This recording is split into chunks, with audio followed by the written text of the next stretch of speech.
Hello, and welcome to this special election edition of Jersey Matters. I'm Larry Menti. We right now are in Trenton. I'm in the gallery overlooking the New Jersey Assembly, an assembly that's going to look a lot different in January. So is the state Senate. So are the governor's offices after New Jersey took a left turn and became a bluer state after this past election. We're going to speak to some analysts in just a moment about what happened on Tuesday.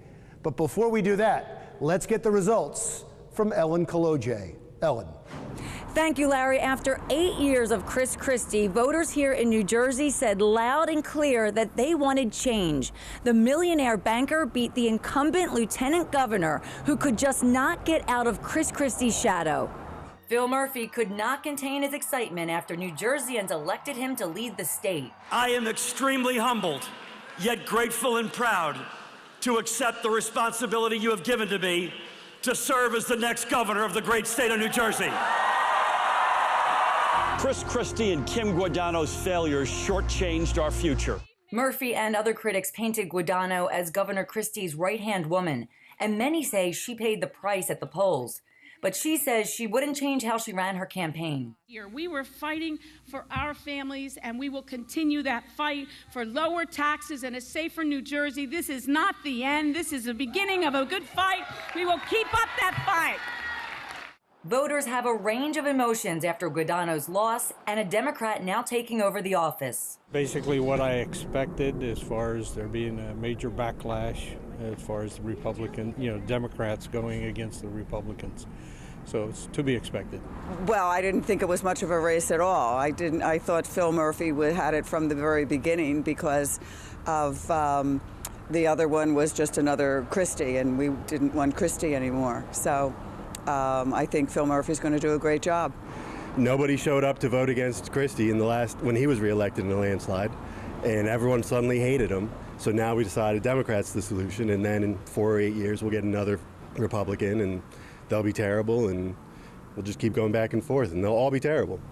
So Phil Murphy takes office on January 16th, along with Lieutenant Governor Sheila Oliver. He says one of his top priorities is to legalize marijuana in his first 100 days. Reporting for Jersey Matters, I'm Ellen Kolodziej. All right, thank you, Ellen. So why were those results what they were? Why did New Jersey become bluer? For analysis, I interviewed Republican consultant Chris Russel and Democratic strategist Bill Pascrell III.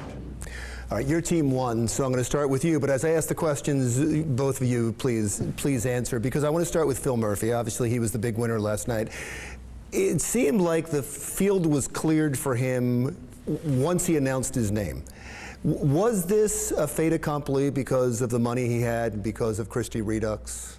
I don't know that money was ultimately the answer here. Certainly was a part of it in the primary. It helped him get over the goal line. It cleared the field. It did clear the field. He did have a primary, though. There were several candidates who ran who also had some money.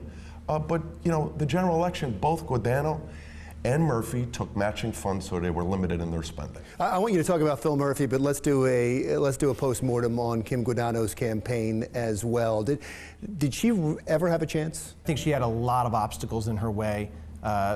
Republicans controlling the presidency in both houses of Congress, Governor Christie's historic ratings in terms of low approval.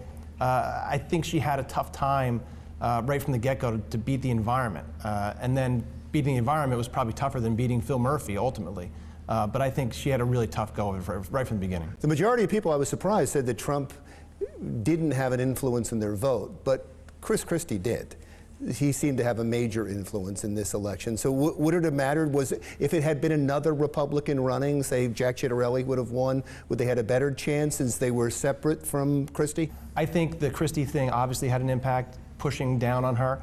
I think the Trump factor may have been more about Democratic turnout. We'll find out when the dust settles what happened there. But I think there's certainly more enthusiasm amongst Democrats in the state and in the country. Look at Virginia as well. More enthusiasm amongst Democrats, which helped to drive numbers not just for the governor, but down ballot races too. So Phil Murphy's in now. What do you expect?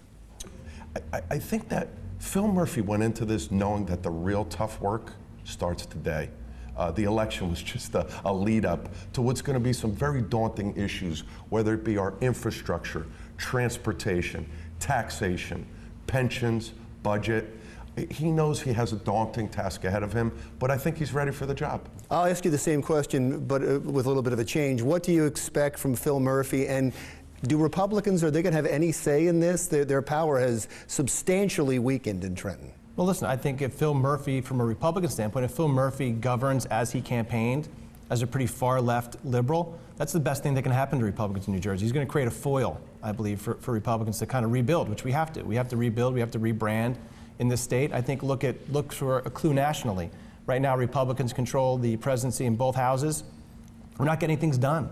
We need to get more done. I think that now onus will be on the Democrats here in Trenton.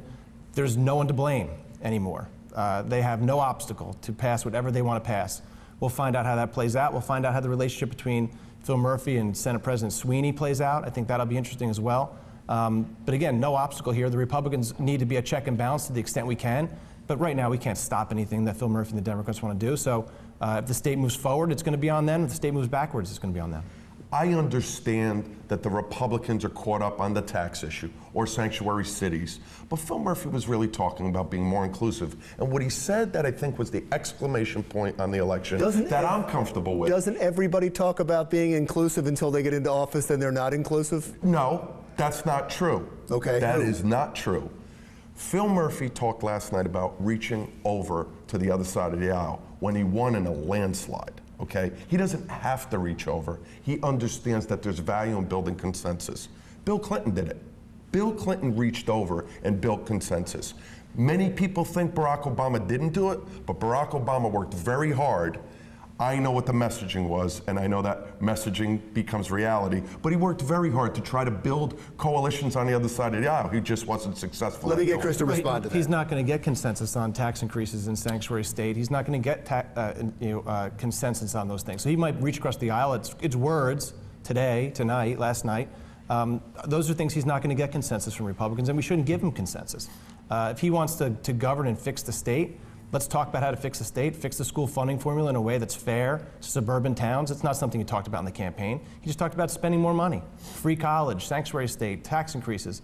If that's his agenda, he's not going to find a lot of support in the Republican side, and I don't think the Republicans will be to blame.